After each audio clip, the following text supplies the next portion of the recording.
বিসমিল্লাহির রহমানির রহিম।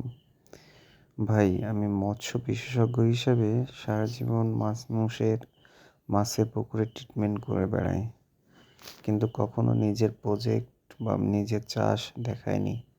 তাই ভাবলাম আজ নিজের প্রজেক্টটাতে যে চাষ করেছি, কালচারটা কেমন হয়েছে সেটা ডিটেলস দেখাবো এবং তার বিবরণগুলো আপনাদের সামনে তুলে ধরবো। আমি মূলত একটি ফিশ ফ্যাটেনিং প্রসেস করেছিলাম।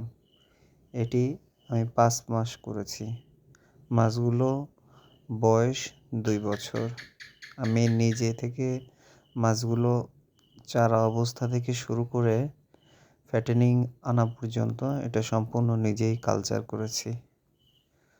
আমি ছেড়েছিলাম রুই মাছ ৪০০ থেকে ৫০০ গ্রাম, কাতলগুলো ছেড়েছিলাম কেজি, গ্রাস কাপগুলো ছেড়েছিলাম ১ কেজি, ব্লাড কাপগুলো ছেড়েছিলাম ২-২.৫ কেজি, আর মৃগেল মাছগুলো ছেড়েছিলাম ৪০০ গ্রাম, সিলভার মাছগুলো ছেড়েছিলাম ২৫০ গ্রাম।